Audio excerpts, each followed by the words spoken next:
नमस्कार दोस्तों, मैं विजय आपका स्वागत करता हूँ एडवांस एकेडमी पे। तो आइए शुरू करते हैं आज की वीडियो। क्वेश्चन नंबर 38 से शुरू करेंगे। क्वेश्चन नंबर है 38। इसमें लिखा है किसी वस्तु को 840 रुपये में बेचने से हुआ लाभ उस वस्तु को 600 रुपये में बेचने पर हुई हानि से दुगना है। वस्तु का क्रय मूल्य क्या है। यानी क्वेश्चन कहता है कि जब आपने 840 रुपये में बेचा तो जो लाभ हुआ आपको, और आपने 600 रुपये में जब बेचा और जो हानि हुई, तो क्वेश्चन के हिसाब से हानि से दुगना है, यानी जो प्रॉफिट है P लॉस से दुगना है, ऐसा इस क्वेश्चन ने कहा है। ठीक है, बड़े गौर से देखना, बड़ा अच्छा सवाल है। किसी व्यक्ति ने 840 पे कोई वस्तु बेची, उसे कुछ लाभ हुआ। उसने 600 पे वस्तु बेची, उसे कुछ हानि हुई। लाभ हानि से दुगना है, मैंने रेशियो बना दिया प्रॉफिट लॉस की 2:1। अब इन्हें कैसे करना है ध्यान से समझना। जब भी इस प्रकार का सवाल हो, इन दोनों का डिफरेंस देखेंगे कितना है। 840 में से 600 घटाया तो ये आ गया 240। ये जो निकल के आता है ये हमेशा प्रॉफिट और लॉस का टोटल आ जाता है। यानी जितना प्रॉफिट हुआ और जितना लॉस हुआ उन दोनों का टोटल है 240 रुपए। अब यहां देखो, क्वेश्चन कहता है प्रॉफिट और लॉस का अनुपात है 2:1, जबकि प्रॉफिट और लॉस टोटल है कितना 240। तो आपको 240 रुपए को 2:1 के अनुपात में बांटना है बस। तो देखो टोटल है 240 और रेशियो के हिसाब से टोटल कितना है 2 और 1 3। तो जब आपने इसे काटा तो 1 यूनिट 80 के बराबर आ गई। 80 एकम 80 और 80 दूनी 160। यानी हमें ये बात पता चल गई कि प्रॉफिट 160 रुपए का हुआ है और लॉस 80 रुपए का हुआ है। क्वेश्चन ने बोला है वस्तु का क्रय मूल्य बताओ, सीपी बताओ। 600 रुपए में आपने बेचा और आपको हानि हुई। हानि कितने की हुई 80 की। अगर मैं 80 रुपए जोड़ दूं तो 680 रुपए मेरा क्रय मूल्य निकल के आ जाएगा और यही आंसर है। बाई चांस अगर आप इससे निकालना चाहो क्रय मूल्य, देखो जब आपने 840 रुपए में बेचा तो आपको प्रॉफिट हुआ और प्रॉफिट कितने का है 160 का। आप 160 घटा दो तो भी आपका आंसर आ जाएगा यही 680। लेकिन घटाने से जोड़ना आसान माना जाता है, तो इसीलिए मैंने जोड़ के सीपी निकाल दिया। बात आपको समझ में आ गई। ठीक,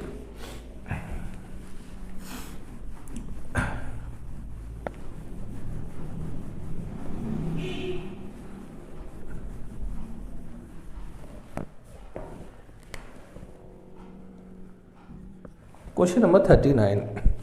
किसी वस्तु को 900 रुपए में बेचने पर हुआ लाभ 450 रुपए में बेचने से हुई हानि से दुगना है। 25% लाभ कमाने के लिए इसका विक्रय मूल्य बताओ। बिल्कुल पिछले क्वेश्चन की तरह 900 रुपए में बेचा, प्रॉफिट पे बेचा, दूसरी तरफ लॉस पे बेचा है 450 रुपए में। क्वेश्चन ने बोला है हानि से दुगना है, लाभ हानि से दुगना है, यानी प्रॉफिट और लॉस में जो रेशियो है वो कितनी है 2:1। तो घटा दो 450, ये क्या आ गया प्रॉफिट और लॉस का टोटल आ गया। और हमारा रेशियो का टोटल कितना है 3। 450 को इसमें बांटना है 450, 2 और 1 3, तो 1 यूनिट 150 के बराबर आई। मैं यही गुणा कर दूं लॉस में, मुझे लॉस पता चल गया 150 का लॉस हुआ है। सीपी निकालना है, 450 में बेचा लॉस पे और लॉस कितना था 150 का। यानी हमें पता चल गया वस्तु का क्रय मूल्य है 600, क्रय मूल्य सीपी। मगर पूछा क्या है उसने कहा है एसपी बताओ 25% प्रॉफिट के लिए। तो यहां निकाल देते हैं एसपी। सीपी हमें पता है 600 का सीपी है। सीपी से एसपी निकालना है, सीधा सीधा गुणा करनी है। 25% को बोलते हैं 1/4, क्योंकि प्रॉफिट है तो 4 में 1 जुड़ गया, यानी 5/4 गुणा कर दो आप 5/4। तो 4 से कितनी बार जाता है 15 बार, तो 15 पंजे 75। तो आपका आंसर कितना निकल के आ गया 750, और यही तो पूछा है इसने।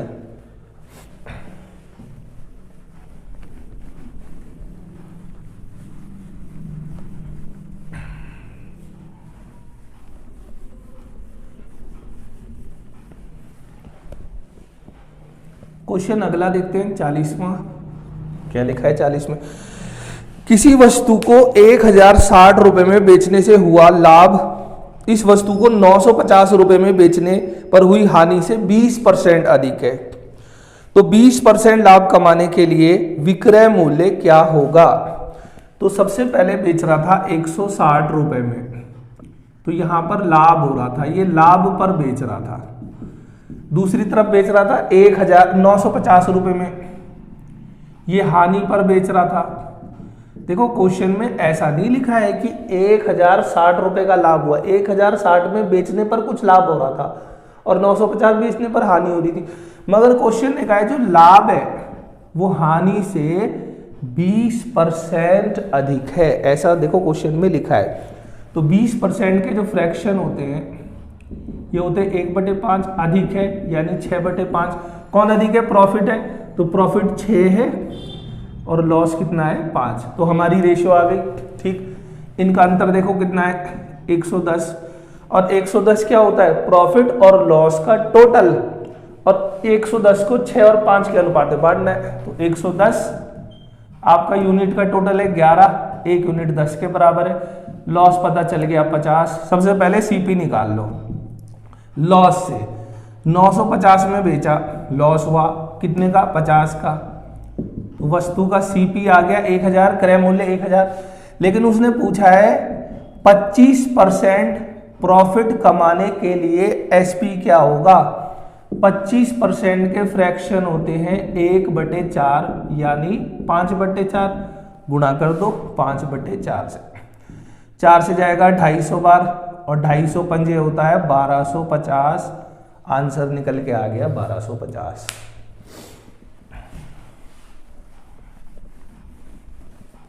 यही पूछा है ना? ठीक है, सॉरी हमसे पूछा था 20% लाभ कमाने के लिए क्या होगा, मैंने 25 निकाल दिया, कोई बात नहीं। तो 20% लाभ के लिए तो आपको 6/5 से गुणा करना पड़ेगा 200, तो आपका आंसर आ जाएगा 1200। समझ तो आप गए हो कैसे करना है इसे?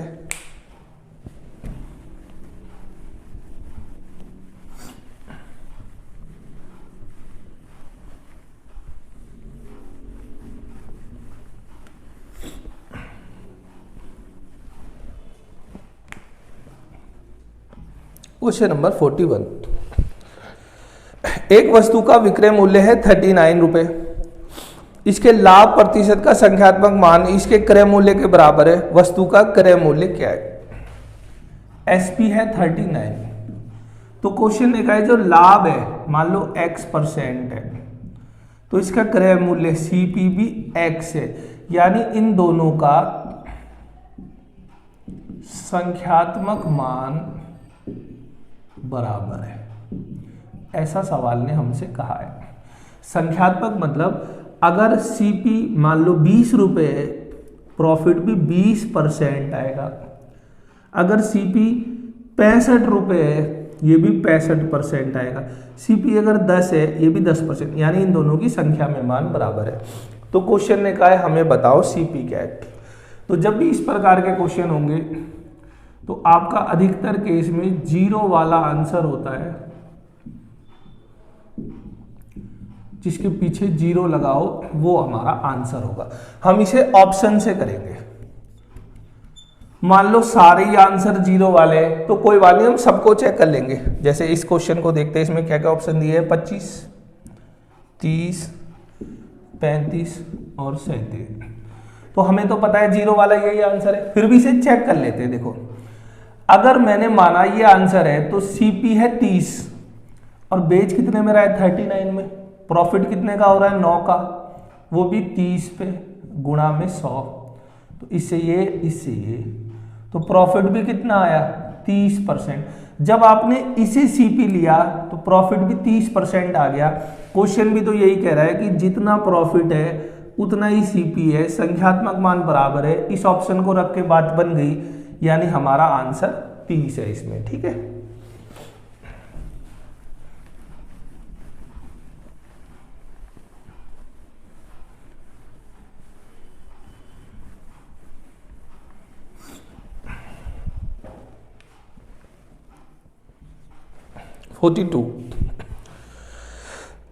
जिम्मी ने 14,400 रुपए का गत्ता खरीदा, 300 रुपए माल ढुलाई पर खर्च किया, 1300 रुपए मजदूरी देकर 330 डब्बे तैयार कराए। यदि 56 रुपए प्रति डब्बा बेचा गया हो तो बताओ कितना लाभ हुआ।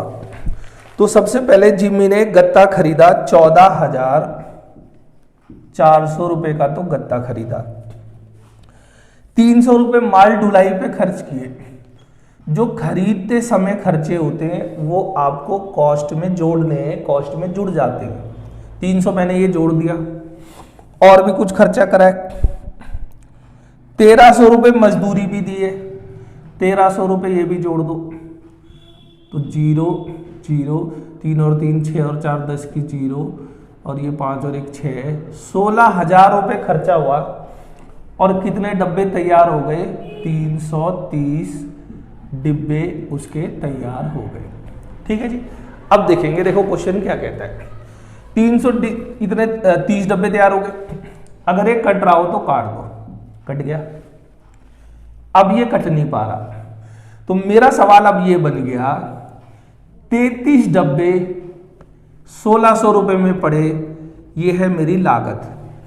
क्वेश्चन ने कहा है कि उसने प्रत्येक डब्बा बेचा है 56 रुपए में, 56 में बेच रहा है। तो अब जरा ध्यान से देखना, आपकी लागत कितने डब्बों पर है? 33 डब्बों पर। तो आपको अपना विक्रय मूल्य भी 33 डब्बों पर ही निकालना है। मैं ये देखूंगा मैंने 33 डब्बे कितने रुपए के बेचे, तो 56 की गुणा मैं 33 से करने जा रहा हूं। तो मैंने क्या करा, 56 और इसमें से 3 अलग कर दिया, 11 साइड रहने दिया। अब भी तो ये 33 है, देखो ये 33 है, तो 6 या 18, 5 या 15 और 1 16। अब मैं 11 से कर रहा हूं। देखो 11 की गुणा करनी बड़ी आसान होती है। ये वाली संख्या एज इट इज रख दो 8, फिर इसे अगले में जोड़ दो, 8 और 6 14, हासिल 1। अब ये हो गया 7, इसे अगले में जोड़ दो, 7 और 1 8, इसे आगे जोड़ दो, आगे कुछ है ही नहीं तो 1। यानी मैंने 33 डब्बे जो बेचे वो 1848 रुपए में बेच दिए। अब मेरा क्वेश्चन कुछ ये है, 1600 रुपए में माल मेरा लागत है, 1848 रुपए में मैं बेच रहा हूं, मुझे लाभ कितना % हुआ है?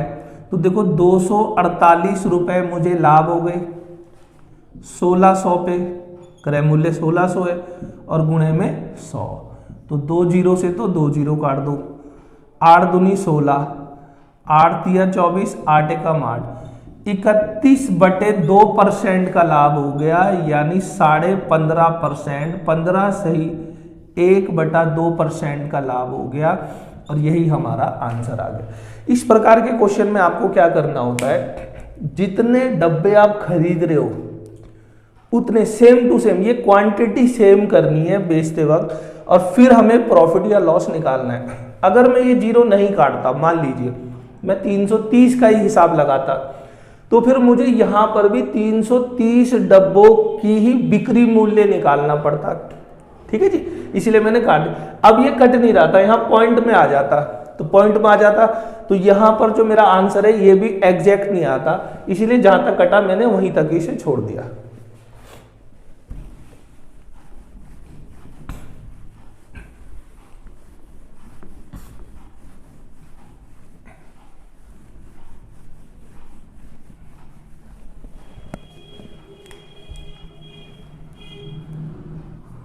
(43) 43 में लिखा है, महेंद्र ने 120 रिम कागज 340 रुपए प्रति रिम खरीदा, 430 रुपए माल ढुलाई पर खर्च किए, 80 रुपए कुली को माल उतारने के लिए और 75 पैसे प्रति रिम चुंगी अदा करके 8% लाभ कमाने के लिए उसे कागज को कितने रुपए प्रति रिम बेचना होगा? तो 120 रिम खरीदा किस भाव से? 340 के भाव से। ठीक है, मैं हिसाब लगा लेता हूं कि कितने रुपए मुझे पड़े होंगे। 202, 12 चौक 48, बचे 4, 12 तिया 36 और 4 40, यानी 40,800 रुपए का तो मुझे रिम पड़ा। अब उसने 430 रुपए माल ढुलाई लगाए, ये भी जोड़ दो। 80 रुपए कुली में दिए, इसको भी जोड़ो। और 75 पैसे प्रति चुंगी भी अदा करिए, चुंगी यानी टोल टैक्स। 120 रिम है, 75 पैसे प्रति, पैसे को रुपए बना लो। 25 तिया 75, 25 चौक 100, 4 से 30 बार, यानी चुंगी कितने रुपए दिए उसने? 90 रुपए। ये 90 भी इसमें जोड़ दो और अब इन सबको जोड़ दो। 0, 11 और 9 20, बचे 2, 8 और 2 10 और 4 14, 8 और 2 10 4 14। ठीक है जी, इतने रुपए मेरी लागत आई, लेकिन कितने रिम तैयार हुए हैं? 120 रिम। ये मेरी लागत है। अगर कट रहा हो तो काट दो, देखो कट गया। फिर काट दो, अब ये 12 से कट जाएगा क्योंकि ये 4 गुणा 3 और ये देखो 4 से भी जाता है और 9 3 से भी जा रहा है। तो 12 से मैंने काटा, 12 तिया 36, बचे कितने यहाँ? 5 54, तो 12 चौक 48, 6 12 पंजे 60। यानी इस क्वेश्चन में देखो पूरा पूरा कट गया, तो एक रिम जो है उसकी कॉस्ट मुझे पड़ी 345 रुपए की। ये आ गया मेरा सीपी। क्वेश्चन ने बोला है 8% लाभ कमाने के लिए मेरा एसपी क्या होगा? तो मुझे लाभ कितना रखना है? 8%। तो मैं 108/100 से कर दूंगा गुणा। मैंने यहां इसलिए नहीं काटा, अगर आप काट दोगे तो हो जाएगा 25 और ये 27 हो जाएगा, फिर मुझे 27 की गुणा करनी पड़ेगी। लेकिन अब मैं क्या करने वाला हूं, यहां पर देखो, मैं यहां लिख देता हूं मैं क्या गुणा करने वाला हूं। 345 की मैं ऐसे 100 और प्लस 8 करके गुणा करने वाला हूं। पहले तो मैंने 100 से करी, तो ये तो सीधा सीधा हो गया। अब मैं 8 से करूंगा, 8 पंजे 40, 4, 8 चौक 32 और 4 36, बचे 3, 8 तिया 24 और 3 27। तो ये आ गया मेरा 0 6 2 7 3। तो यहां पर मेरा निकल गया 3 7 2 6 0, और चूंकि बटे में 100 भी है वो मैंने यहां लगा दिया, तो ये मेरा आंसर निकल के आ गया। मुझे प्रति रिम बेचना पड़ेगा 372 रुपए 60 पैसे में, ऑप्शन नंबर बी में। ठीक है, बस थोड़ी कैलकुलेशन थी, बाकी तो सब सेम ही था।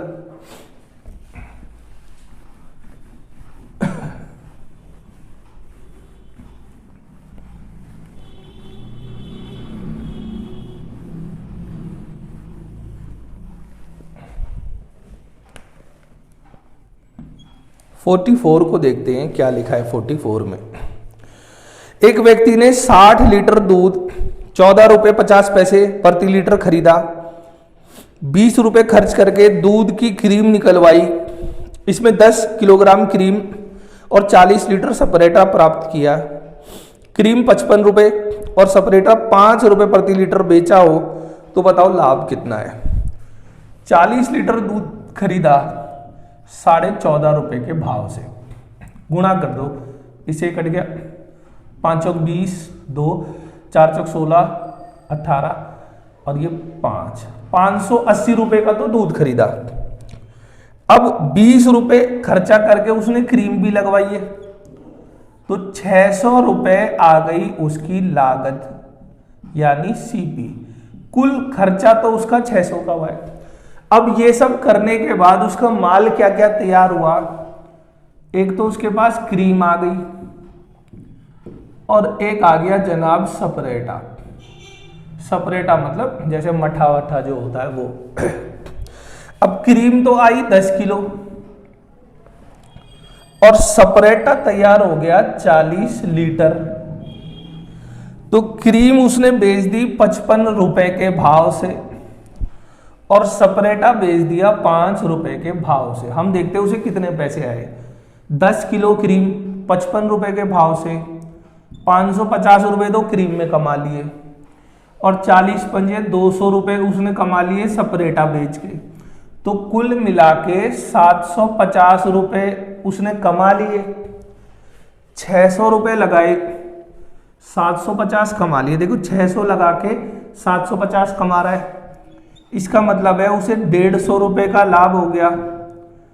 क्रय मूल्य पे हमेशा लाभ की कैलकुलेशन करते हैं। 600 क्रय मूल्य है, गुणा में 100, तो 0 से 0, 15 चौक 60, 4 से जाएगा 25 बार, तो आपका प्रॉफिट कितना निकल के आ गया 25%, और यही इसका आंसर है।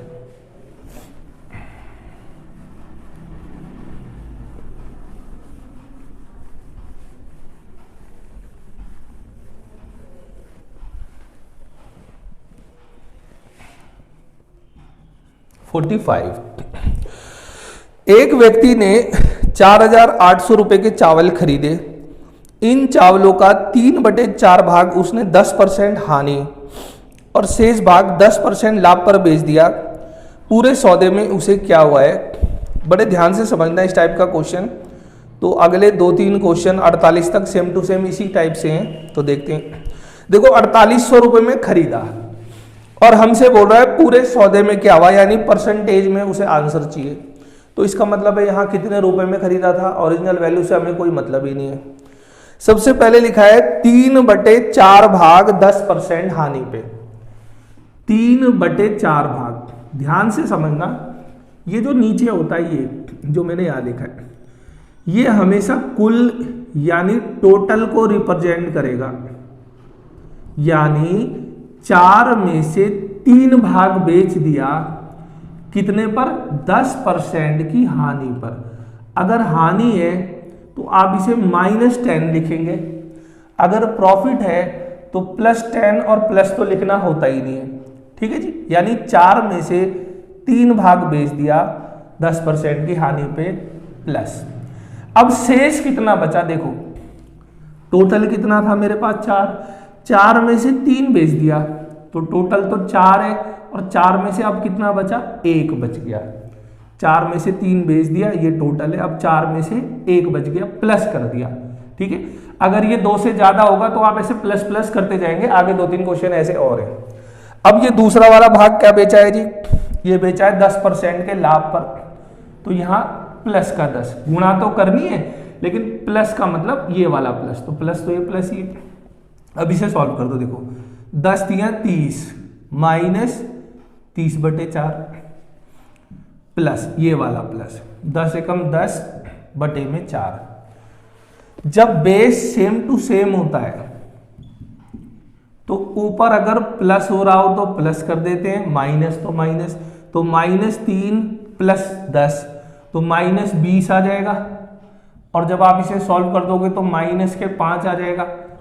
अगर माइनस आ गया तो इसका मतलब है पूरे सौदे में हानि हो गई, कितने की? 5%। अगर यहाँ प्लस आता तो आप कहते पूरे सौदे में 5% का लाभ हो गया। तो इस क्वेश्चन में क्या है? 5% की हानि हो गई पूरे सौदे में।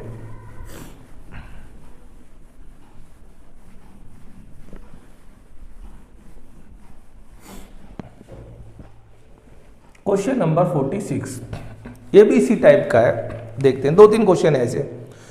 एक व्यापारी ने कुल माल का 2/3 5% लाभ पर और शेष भाग 2% हानि पर बेच दिया। यदि कुल लाभ 4,000 रुपए का हो तो कुल माल का क्रय मूल्य बताएं क्या होगा? 2/3 माल, 2/3, ये तो अभी मैंने बताया था टोटल होता है, यानी 3 में से 2 भाग बेच दिया, कितने पर? 5% के लाभ पे, ठीक, प्लस शेष भाग। तो शेष देखो ये तो टोटल है 3 में से 2 बेच दिया तो 3 में से कितना बच गया? 1, और ये बेचा है जी उसने 2% की हानि पर, तो आप इसे लिख दोगे ऐसे -2। पहले इसे सॉल्व कर देते हैं। 5 दूनी 10/3, देखो प्लस माइनस तो माइनस हो जाएगा ना, 2/3, ये हो जाएगा 8/3%, क्योंकि ये पूरा प्लस में आया है तो आप बोलोगे पूरे सौदे में 8/3% का लाभ हो गया। ठीक है, ये तो हो गई एक बात। अब आगे क्वेश्चन क्या कहता है, क्वेश्चन ने कहा है कुल लाभ है 4000, कुल लाभ, टोटल लाभ है 4000 रुपए का कुल लाभ, और आप कह रहे हो पूरे सौदे में कुल लाभ कितना है, 8/3% का। क्वेश्चन के हिसाब से रुपए में तो है 4000, परसेंटेज में है 8/3%। अगर मैं इसे 8/3% से भाग कर दूं, क्योंकि दोनों एक ही है, ये टोटल लाभ है और ये परसेंटेज है, इसे सॉल्व करने पर आएगा 1% की वैल्यू 1%, और क्रय मूल्य होता है पूरे 100%, तो परसेंट से परसेंट गया, ये 3 यहां ऊपर आ गया, 8 पंजे 40 और 5 दिया ये 15, 2 जीरो ये है और 2 जीरो ये भी है, तो 1.5 लाख रुपए आपका आंसर आ गया। पूरे माल का कुल क्रय मूल्य है आपका 1,50,000, और यही आपका आंसर भी है इस क्वेश्चन में। थोड़ी सी बात और समझ में आई होगी।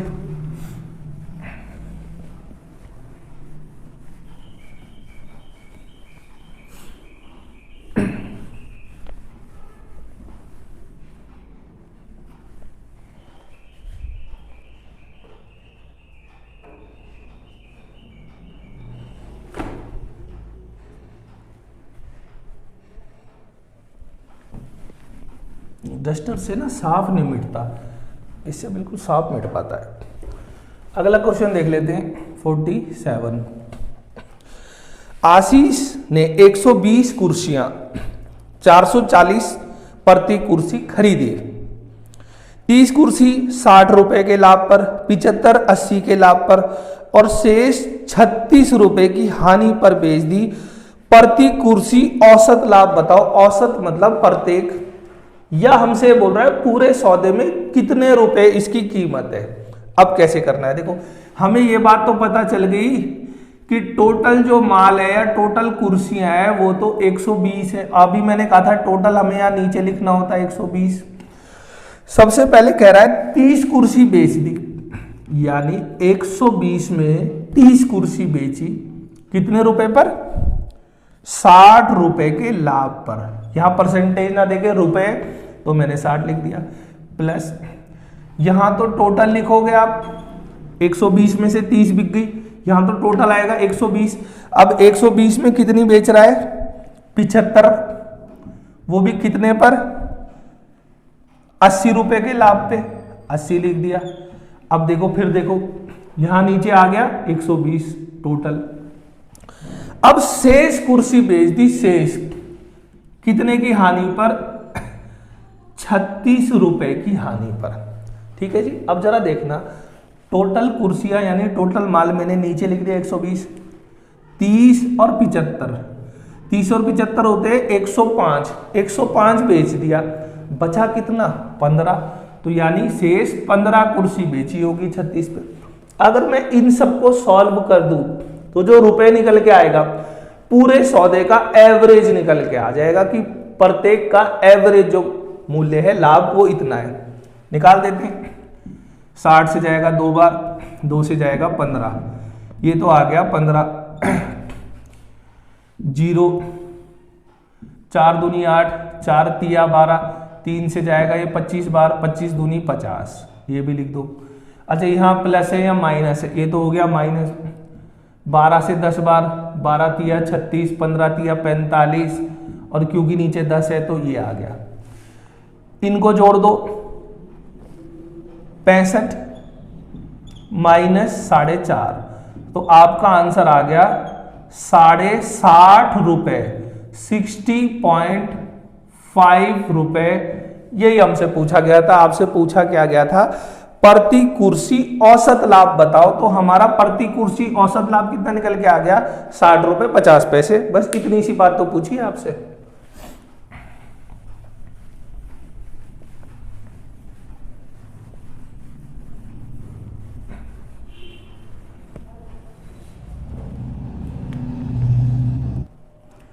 Question number 48।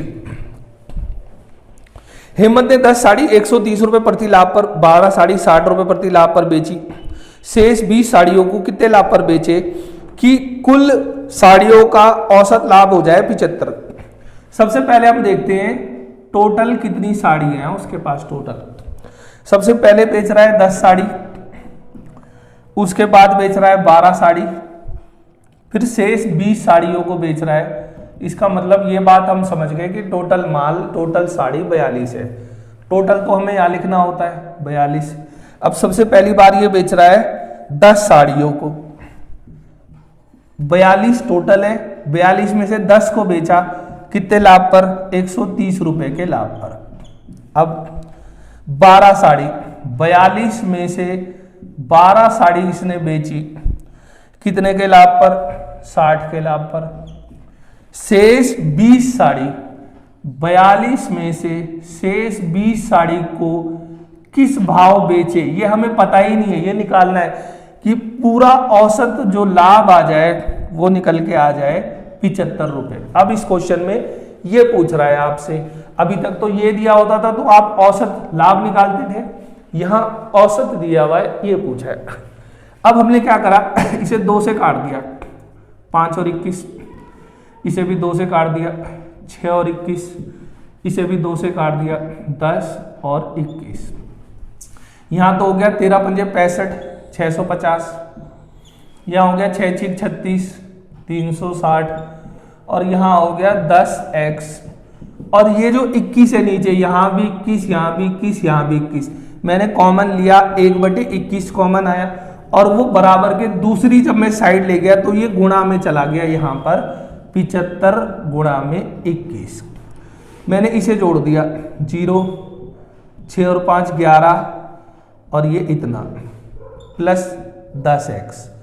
जब मैं यहां गुणा करूंगा देखो 75 एकम होता है 75, मैं यहां करता हूं, बचे 7, 75 दूनी 150, 150 और 7 ये इतना, यानी यहां पर आ गया इतना। ठीक है जी, ऐसे आ गया। अब ये 1010 ये यहां से हटेंगे तो यहां ये घट जाएंगे 1010, यहां पर आ गया 5 6 5, 10x की वैल्यू इतनी है तो x की वैल्यू 10 से भाग करोगे तो कितनी आ जाएगी, 56.5। तो मैं यहाँ थोड़ा साफ साफ लिख देता हूँ 56.5, और यही आपका आंसर भी निकल के आ गया है। x की वैल्यू आ गई, x की वैल्यू आ गई 56.5। आपसे यही कह रहा था कि 20 साड़ियों को किस भाव बेचे कि सबका औसत 75 आ जाए, तो आपका आंसर आ गया 56.5।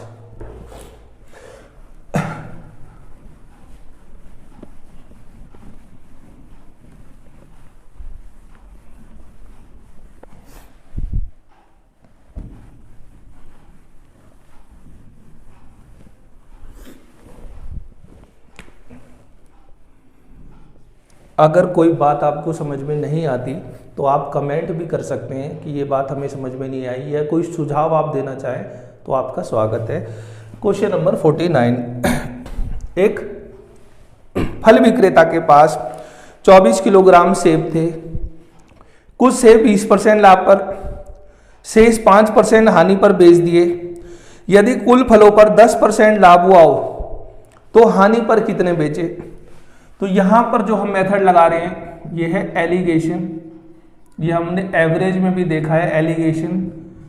ये कहाँ लगता है, जहां 2 ग्रुप होते हैं, जैसे यहां पर 2 ग्रुप है, एक लाभ वाला ग्रुप और एक हानि वाला ग्रुप।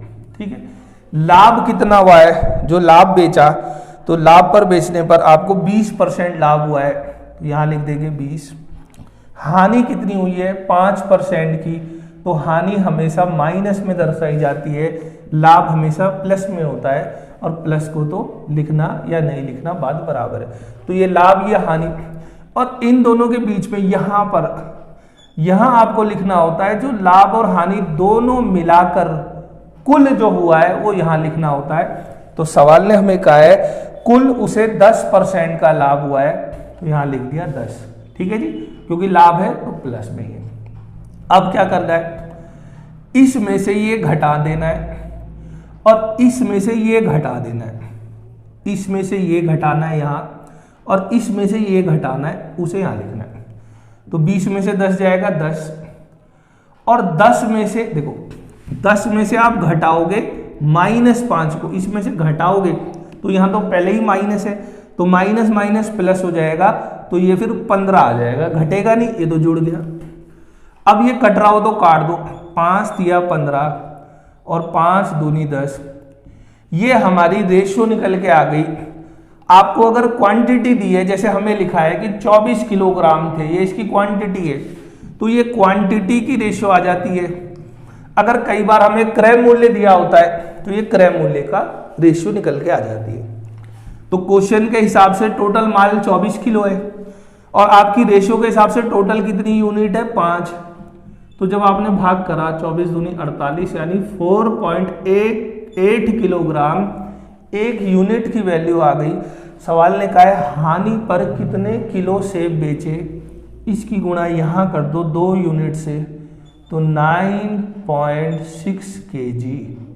तो आपने जो हानि पर बेचे हैं सेब 9.6 किलो बेचे हैं। तो ये कौन सा ऑप्शन है? Option number C.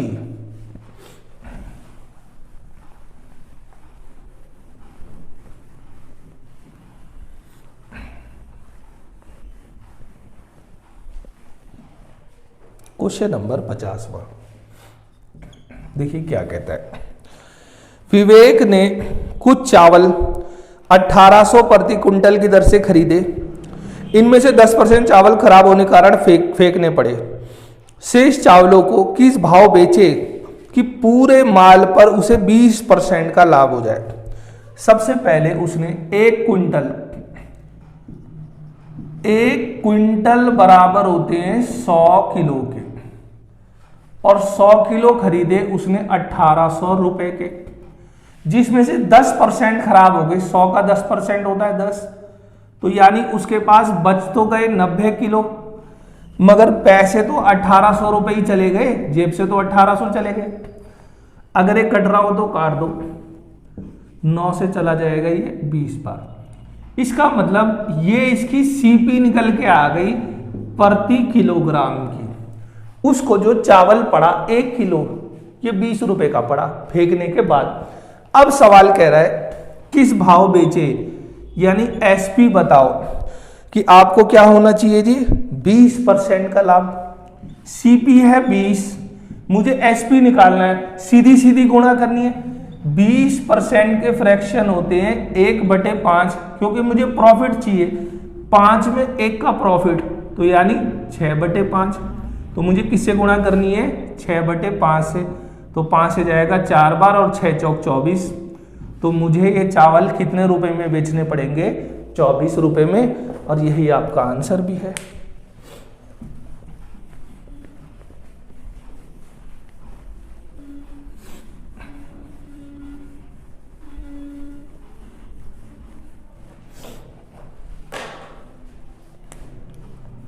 Question number 51 देखिए क्या कहते हैं। नंदलाल ने 20 दर्जन कॉपियां 108 रुपए प्रति दर्जन खरीदी, उसमें से 8 दर्जन 10% लाभ पर, शेष 12 दर्जन 20% लाभ पर बेची। पूरे लेन देन में क्या हुआ? हमें पता है उसके पास जो टोटल माल है वो तो है 20 दर्जन, 20 दर्जन है, टोटल तो हम यहां लिखते हैं 20। अब सबसे पहले उसने बेचा है 8 दर्जन, यानी 20 में से 8 दर्जन बेच दिया, कितने परसेंट पर? 10% के लाभ पर, प्लस टोटल आपको नीचे लिखना है 20 में से शेष 12 दर्जन। देखो सारा हिसाब हो गया ना, 20 में से 8 और 20 में से 12, 20 हो गया। ये बेचा है इसने 20% लाभ पर, या 20 लिख दोगे। अगर हम इसे कैलकुलेट कर लें तो पूरे सौदे में क्या हुआ है वो निकल के आ जाएगा। 20 से 20 गया और ये 2 बार, यहां हो गया 4, ये प्लस और ये 12, तो आपका आया 16। अब क्योंकि ये प्लस का आया है तो पूरे सौदे में 16% का लाभ हो गया। अगर ये माइनस में आता तो आप कहते 16% की हानि हो गई, क्योंकि ये प्लस में आया तो पूरे सौदे में उसे हो गया है 16% का लाभ।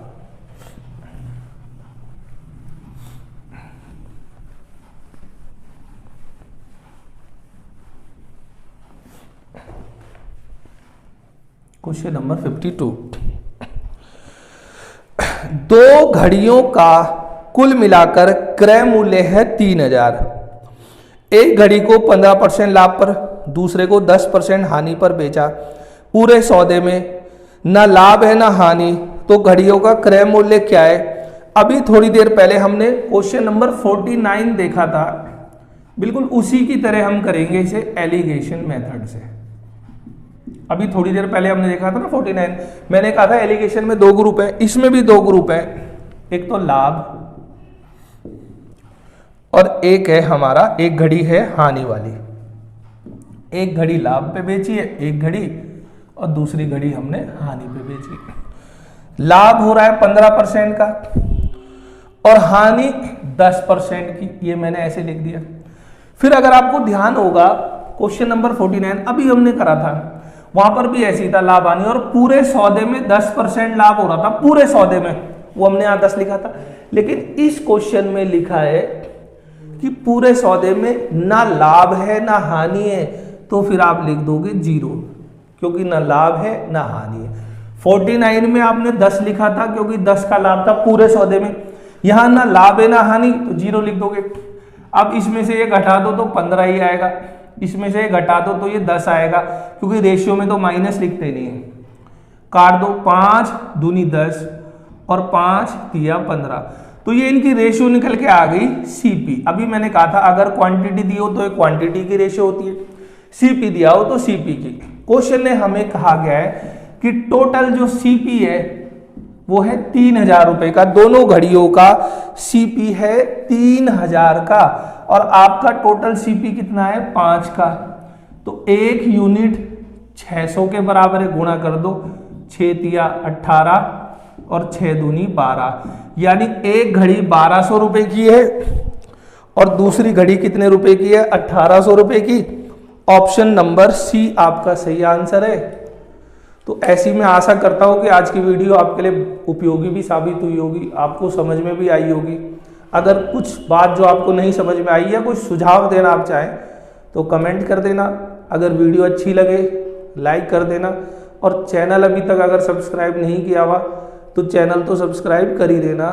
फिर आपसे मिलते हैं, और हमारे साथ बने रहने के लिए आपका बहुत बहुत धन्यवाद।